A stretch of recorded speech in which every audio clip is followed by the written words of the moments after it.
नमस्कार. आज आपण एका खास पुस्तकात डोकावणार आहोत. जॉर्ज एस क्लासन यांचं the richest man in Babylon. हो, नमस्कार. हे पुस्तक म्हणजे कसं आहे ना, प्राचीन बॅबिलॉनच्या गोष्टींमधून संपत्ती आणि आर्थिक नियोजनाचे काही काय म्हणू कालातीत सिद्धांत सांगतं. अगदी.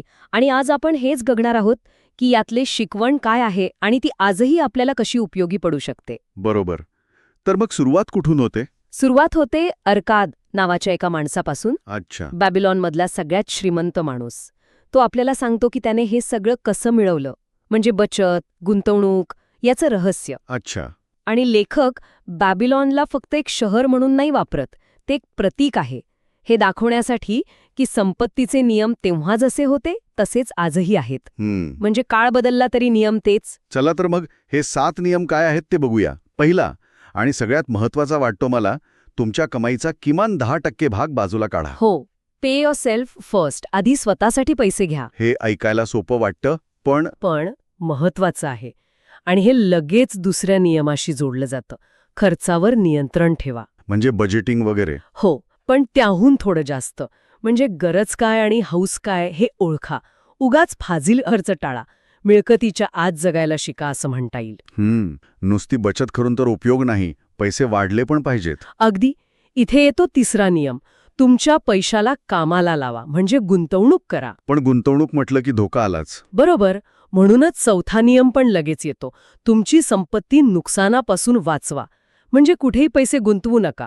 विचार करा, अनुभवी लोकांचा सल्ला घ्या, जुगार खेळू नका. म्हणजे बॅबिलॉनच्या काळात गुंतवणूक म्हणजे काय असेल? व्यापार. हो, कदाचित व्यापार असेल किंवा सुरक्षित कर्ज देणं असेल.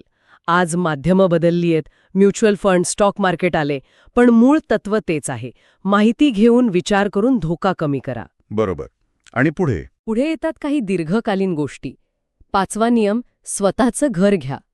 6वा, भविष्यातल्या उत्पन्नाची सोय करा, म्हणजे निवृत्ती नियोजन किंवा अडीअडचणीसाठी तरतूद. आणि 7वा नियम, जो मला वाटतं खूप महत्वाचा आहे, कमाईची क्षमता वाढवा.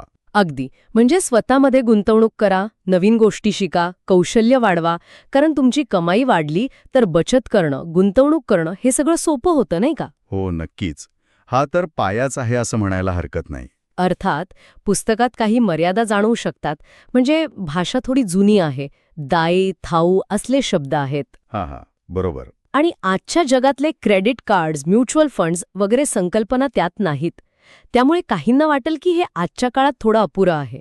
पण मग हे खरंच अपुरं आहे की याचं वैशिष्ट्य आहे? कारण हे मूलभूत गोष्टींवर भर देतं. फायनान्शियल बिहेवियर म्हणजे आर्थिक वर्तणूक कशी असावी हे सांगतं. अगदी. हेच या पुस्तकाचं सामर्थ्य आहे.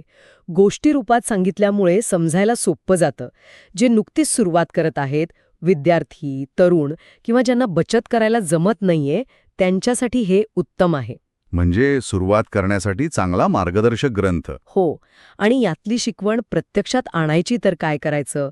तर साध्या गोष्टी आहेत. आजपासूनच 10% बचत सुरू करा.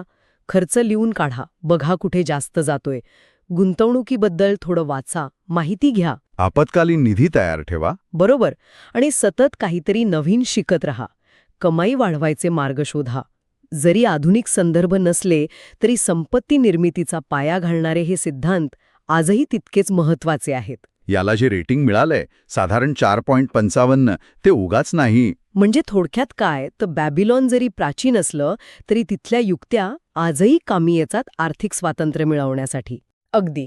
या सगळ्या चर्चेनंतर एक विचार मनात येतोय की बॅबिलॉनच्या या ज्ञानापैकी अशी कोणती एक सवय असेल जी आज जर कुणी अगदी काटेकोरपणे पाळली तर त्याच्या आर्थिक भविष्यात खूप मोठा सकारात्मक बदल नक्कीच घडेल.